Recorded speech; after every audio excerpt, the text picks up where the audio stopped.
Hello, my lovely listeners. I'm Dr. Mary Barson. And I'm Dr. Lucy Burns. Welcome to this episode of Real Health and Weight Loss. Glorious humans, it's Dr. Lucy again this week with part 3 of our trilogy, if you like, where I have interviewed Dr. Katrina Ubel, my inspiration about emotional eating, and I'm so happy to share her wisdom and experience with you. So please enjoy this final episode in this series. It's amazing, isn't it, that basically the invention of the refrigerator has essentially ruined everything, because suddenly you get a little inkling for something and you can just go to your fridge and there it is. Go to your freezer, there it is. Whereas even 100 years ago, if people wanted cake, they had to actually make it. And by the time, from scratch. Yeah. Yes. And so there was this sort of delay, and then working out, did they really want to? Could they be bothered? It was all. Yeah. Whereas now, did you have the money? Even could you even use the ingredients? Because food was expensive, relatively speaking. Yeah. And now we just go, oh, I feel like a bit of something, and bang, there it is. Yes, exactly. And I feel like even just as I'm 45 years old, even just as I've aged, I mean, even when I was a kid, they didn't give us food and candy and snacks constantly the way my own children are exposed to it. It's like, even in school, it's like, they expect children to not be able to learn and pay attention and sit there if they haven't eaten in 2 hours. It's like, what is happening? Like, yes. We just ate lunch, Yeah. After kindergarten, you were expected to be able to do it. And we were, so our bodies are capable of it. But when we're eating these foods that are so processed and deficient in nutrients and so rapidly digested, you get that big insulin surge. You really do crash. And then these kids really can't pay attention. So it's like there's a problem. And then rather than solving that initial problem, we're just coming up with new solutions to try to deal with that problem. And then find new solutions to that and new solutions to that, rather than looking at why are we even eating that way in the first place? And it's interesting, I was talking about this the other day, that medicine is very good at solving the problem with a solution, whether it's a medication or a surgery, but not that good at discussing the root cause. Yeah. But you know why, though? There's no money in it. I know. Who's doing the research on that? You have to get funding, and the drug companies are interested in creating drugs.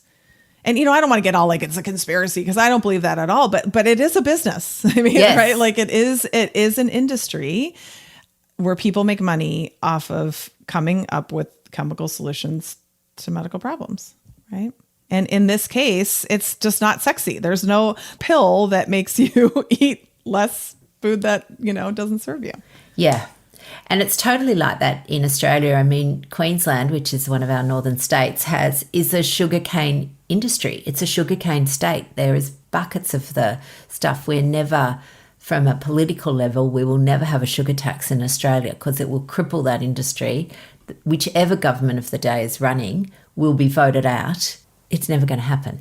It's very complicated in that way. Yeah. Right? It's the same thing here, where there's all kinds of farm bills and, subsidies to various food industries and farmers. And I think it's gotten so complex that it's difficult to unravel that from a systemic standpoint and a governmental standpoint. So while I have big hopes that eventually that will happen, in the short term, what we have to do is we have to take care of ourselves individually now. It's our responsibility to do what we need to do to support ourselves. We can't really afford to sit around and wait for the big systems to catch up. Totally. You know what? And again, gosh, you're like a little light bulb. It's the same in our medical industry at the moment, like hospitals in particular and general practices. The system is broken. There is no doubt about that. Doctors are overworked, definitely underpaid, having incredible demands placed upon their time and burning out in record numbers. The system needs to change, but the system is slow. The change for that is slow, and the only way that we can survive within that system is to do the work on self-care for ourselves. Absolutely. What I like to say is that changing the culture of medicine and just the structure of medicine is like turning a cruise ship around. It's not a speedboat. It's going to take a while. So while I think that institutional change and all that is very important, in the meantime, you got to take care of yourself. I think some people are like, well, I shouldn't have to do this myself. Like, they should change the system. That may be true. Yeah. But in the meantime, what are you going to do? And I argue that if you do what's required to take ownership for the part that you're contributing, right? It's multifactorial. It's not just the institution that's the problem. And you own it for yourself. You are then in a place to better be able to assist with that institutional change, because people sitting around and complaining about stuff with each other doesn't tend to actually change things for the better. It's people who are managing their minds and saying, you know what, I'm actually okay, but I also want to contribute in a way that will improve this for everybody. And I'm actually starting to see that with some of my clients, where they're coming in with their trainees, residents, fellows, going in and maybe they're one of the directors of those programs, those training programs, and they're creating curricula to help to support them, to teach them some of these concepts. I can't even imagine what it would have been like for anybody to even ask me how I was feeling when I was a resident, I mean, it was just such a foreign concept. So I think the more people that learn it, the more there can be that trickling down of support. And then hopefully eventually it will be something that just across the board, everybody learns. But until then, we just have to focus on ourselves and the people that we influence, like who's in our sphere of influence, and help the people who want to be helped. As we were saying before, you cannot drag people along. You cannot make people do it. Of course, there's going to be people who are like, emotions, ridiculous, so silly, Yes, in my day, I worked 100 hours, or I worked 500 hours a week, and, you'll complain. Yeah, there's all of like, those. And like, oh, must be nice to have the time to think about your feelings, or something like that, right? Yes. It is, actually. Yeah, absolutely. I would also just argue that I would imagine that in Australia it's similar, but what has happened here is when you think back a generation or two ago to the doctors then, it was mostly men who had a stay-at-home wife who handled everything in their lives for them. So all they had to do was get up in the morning, go to work, round on their patients, go to the hospital. Around here, what they would all do is they would meet up in the cafeteria and have breakfast together. So they got nice social interaction. They got to be friendly, with the other doctors, felt a sense of community. Then they went and did their day, whatever they had to do, went home, dinner was on the table.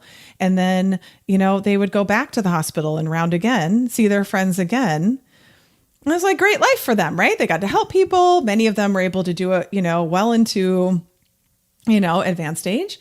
And that's amazing, but that is not the life of many modern day doctors. So when we have the lovely people who came before us offering up like, oh, must be nice, or back in my day, it's like we're comparing apples and oranges. This is not even the same thing at all that we're dealing with. Plus also the way that we now, for most people, want to be involved in our families' lives is very different. I went to college with some people who were like, oh yeah, my mom was a OBGYN and I barely ever saw her, but it was okay because I knew she was, delivering babies and taking care of people.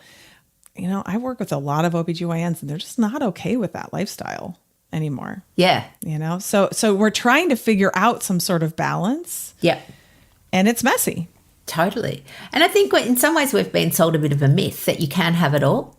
You can't actually have everything 100%. You can't have a career that requires you to work 120 hours a week and be present with your family and sleep 8 hours a night and have time for exercise. You have to absolutely find the balance, not think that if you're not doing all of those things, then you're somehow hopeless. Right. And I like to think of it like you can have it all, but what you should be focusing on having is what you actually want, because you want it, not because somebody else wants it for you or you think you should want it.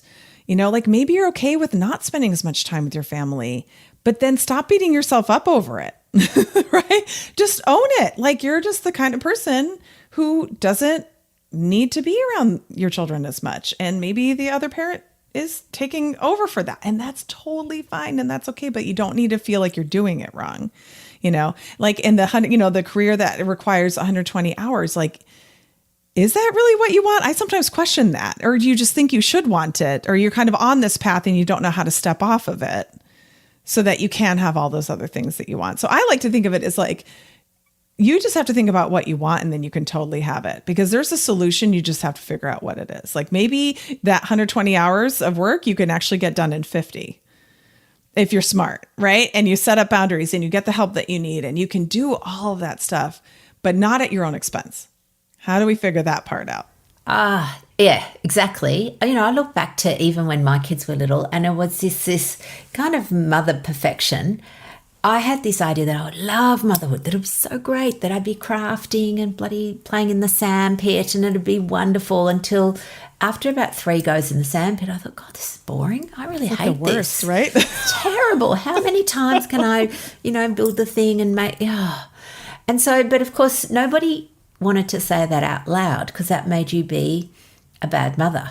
So I just kept sitting there playing in the sandpit and, resentment trickling in. And I just think it's actually okay if you don't want to be a sandpit mum. That's fine. Everyone is different, but we judge ourselves and compare and often make a rod for our own back that doesn't even need to be there. I sometimes think too, where we get confused is we have this idea of what kind of parent we'll be before we're parents, right? Because, we're all experts in raising children when we don't have any ourselves, right? Yeah. And we don't know what the personalities are of our children and the interests are. I remember thinking the same thing with the crafting, and we're going to do all this art and everything. And then my first child, my son, had less than 0 interest in any of that, like just wasn't into it at all. And it was disappointing for me, I think. I had to kind of be like, well, wait a minute. This is what it's like. I thought I knew what it was like. And, some of this is great and some of this I don't love. So what does that mean about me? And I think that's really what you're touching on. And I think, had I had coaching then and even understanding that my thoughts were optional and that I got to decide for myself, like, I think that would have been a much more empowering position to come from. I think it took me with my 3 kids. It just, by the time I had the 3rd one, I'm like, listen, I'm over it all. Yeah. Yeah. We're going to a grassy playground because I'm not cleaning that sand out of the car. Yeah, totally. And I had this idea that you had to have, cloth nappies because that was what perfect mums did. And I made, had to make all my food from scratch because that's what perfect mum did. And it was all this perfect, or I was terrible. They were the 2 options. You're poisoning your child with the store-bought food. I'm telling you, I remember spending hours making and freezing baby food, and then my child wouldn't eat it. And guess what he liked? The store-bought. I was like, I know. We are very harsh on ourselves. And yes. And I think that was also a time for me when I didn't really understand what it looked like to treat myself nicely and to offer myself grace. Like, I really thought that the way to do better was to crack the whip, figuratively, and to be mean to myself. And that would somehow motivate me to do better, even though I had a lot of evidence that it made me feel worse. But also sometimes we do actually do better when we treat ourselves that way. And so again, we're then conditioned the way we do something we want to do. If we're not doing it, is we're berating ourselves. But then we wonder why we're eating food, or like, why can't we just be with ourselves? Because it's intolerable to be with yourself because you're so mean to yourself, right? Of course you want to drink alcohol or eat food to escape that, Yeah. Of course you want to be just watching Netflix all the time because being with yourself is awful. So it's recreating that relationship, offering yourself grace and love and compassion, and understanding that you are not held to a higher standard, right? Because many times we're like, yeah, that's fine for everyone else around me, but not for me. Like, so I like to kind of say, like, why are you the only human who doesn't get to be human? It doesn't make any sense. So then I find that once you're able to see the complexity that is being a human being and offer yourself compassion and grace and love for being a human, just like all the other humans, then you're able to offer that same grace and compassion and love to others. And that helps your relationships. It also, like when you were talking about like the politician thing, right? Like if you have there can be people that you really disagree with, but when you really get down to it, you're like, yeah, but they're just another human just like me. And they really think they're doing the right thing. They really think that this is worth it. I mean, I personally completely disagree, but I don't have to hate them. Yes. That's not going to make this any better. I mean, I can, vote and I can do certain things, but it just takes down so much of the othering that we do. And that something is wrong with that person. I'm better. They're terrible. Just that dynamic that so much of the world is in, that polarity that isn't helpful. And interestingly, the reverse happens too. If you accept that you can disagree with somebody but not hate them, that means someone can disagree with you and not hate you. So you don't have to feel bad about yourself that they have a different opinion. Exactly. And I think some of the hardest work for us to do is to let other people be wrong about us. I don't know if in Australia this has happened yet, but over here, there's this constant evaluating of doctors by patients. And so every time you see the doctor, you're sent a survey. And for many doctors, sometimes the survey results are published for everyone to see on the internet. And many doctors, their compensation is actually tied to how positive or negative these reviews are. Wow, no, we don't have that. So then you literally are in a people-pleasing situation. Because if you can't make these people happy and they don't give you a good review, a good survey result, that dings your income. So you can imagine like how challenging this is to then say, listen, you get to just let people be people, even if it means you make less money. But you cannot make people. We all know, like you were saying, the patient who was like very aggressive. There are people, they do not want to be happy and they're going to let you know about it. And can we just soften all of it rather than like, I need to get the A+ and I need to get all the positive scores and ratings so I can get all of the money, because that is how I define my self-worth. I'm the A+ student and I'm very accomplished and people like me. Then when people don't like you, it gets so upset. So can we be okay with someone being wrong about us? Yes. It's not the easiest. It really isn't. No, totally not. But again, as you said, when you've done that inner work and you know in your heart that you're okay, then it doesn't matter what anyone else thinks about you. It doesn't matter. That's exactly right. That's exactly right. Yeah. Yes. Yes. Right there. That is totally wonderful. Katrina, it has been an absolute delight to talk to you. If people, and in particular doctors, would like to work with you, where can they find you? Yes, they can go to KatrinaUbelMD.com. That's my website. It has all the information about me and what we offer on there.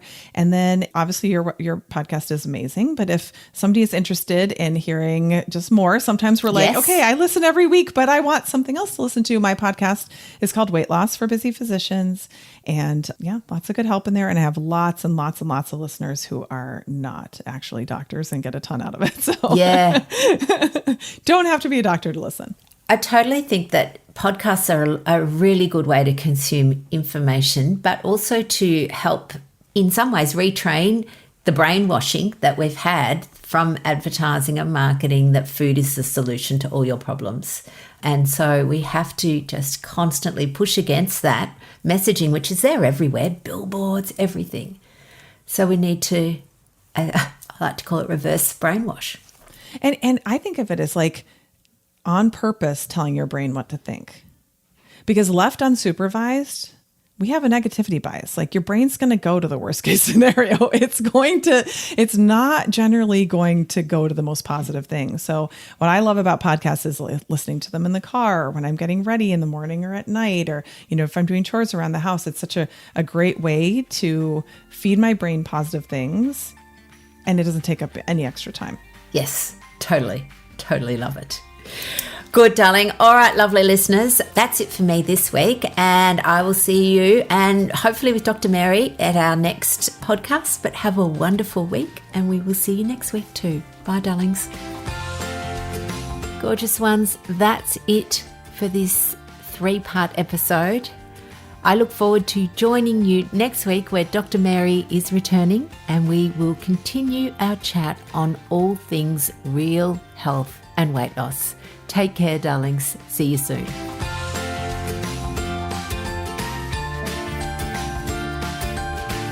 So, my lovely listeners, that ends this episode of Real Health and Weight Loss. I'm Dr. Lucy Burns. And I'm Dr. Mary Barson. We're from Real Life Medicine. To contact us, please visit rlmedicine.com. And until next time, thanks for listening.